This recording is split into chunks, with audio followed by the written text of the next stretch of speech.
এক সময় এক জঙ্গলে এক মস্ত গুহা ছিল। সেই গুহায় বাস করত এক ভয়ঙ্কর সিংহ। সেই সিংহ ছিল শিকারে খুবই দক্ষ। একদিন মধ্যাহ্নে সে ভোজন করে বিশ্রাম নিচ্ছিল। হঠাৎই তার সামনে এক মস্ত ইঁদুর চলে আসে। ইঁদুরটি সিংহকে বিরক্ত করতে লাগে। এমনই সময় হঠাৎ সিংহের ঘুম ভেঙে গেল, আর সে ভয়ানক ক্ষুদ্র হয়ে গেল। আর সে ইঁদুরকে মারতে গেল, আর ইঁদুরের লেজে পড়ল তার থাবা।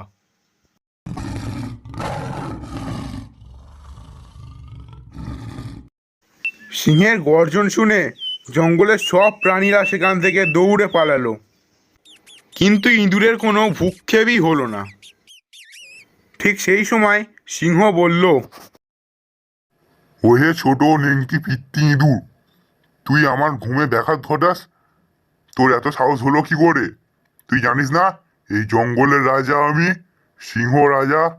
তুই জানিস তোকে এক্ষুনি আমি এক থাবাতে মেরে খেয়ে ফেলতে পারি। না রাজামশাই, আমাকে মারবেন না। আমি আর কখনো এমন করব না। আর এইটুকু ছোট ইঁদুরকে খেয়ে আপনার কী বা লাভ? আপনি আমাকে ছেড়ে দিন রাজামশাই, আমি একদিন আপনাকে উপকার করব। তোর মতো ছোট পিত্তি ইঁদুর আমার আর কি বা উপকার করবে? তুই তো কোনো কাজেরই নয়। যা যা, ছোট বলে তোকে ছেড়ে দিলাম, নাহলে তোকে আমি কখন খেয়ে ফেলতাম।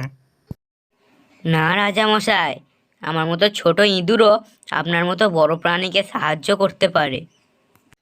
এই বলে ইঁদুর সেখান থেকে চলে গেল।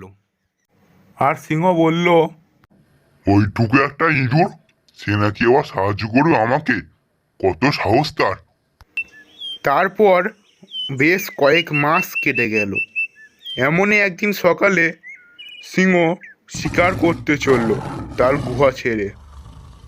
সে এদিক ওদিক অনেক ঘোরাঘুরি করলো, কিন্তু কোনো শিকার পেল না। তাই সে জঙ্গলের গভীর ছেড়ে জঙ্গলের শেষ প্রান্তের দিকে যেতে লাগলো। ওখানে চোরা শিকারীরা ফাঁদ পেতে রেখেছিল বন্যপ্রাণী ধরবে বলে। তখন সিংহ ওখান দিয়ে যেতে গিয়ে ফাঁদ না দেখতে পেয়ে তাতে পা দেয়, আর তক্ষুনি সে বন্দি হয়ে যায়। সে জোরে জোরে গর্জন করতে লাগে, কিন্তু কোনো লাভ হয় না। সে সেখান থেকে কোনোভাবেই বেরোতে পারে না। কিন্তু তার গর্জন শুনে ইঁদুর ওখানে চলে আসে, আর সে দেখে সিংহ বন্দি হয়ে আছে। তখন সে তার দাঁত দিয়ে জালটিকে কাটতে আরম্ভ করে। এই দেখে সিংহ ইঁদুরকে বলে, ইঁদুর ভাই, তুমি সত্যি আমাকে বাঁচাতে এসেছো? আমি তো ভাবতেই পারিনি যে তুমি আমাকে একদিন বাঁচাবে। তোমার কথা তাহলে সত্যি ইঁদুর ভাই? ছোট প্রাণী ও বড় প্রাণীকে সাহায্য করতে পারে? তখন ইঁদুর তার ধারালো দাঁত দিয়ে জালটিকে খুবই সহজে কেটে ফেলে, আর তখন সিংহ সেখান থেকে বেরিয়ে পড়ে।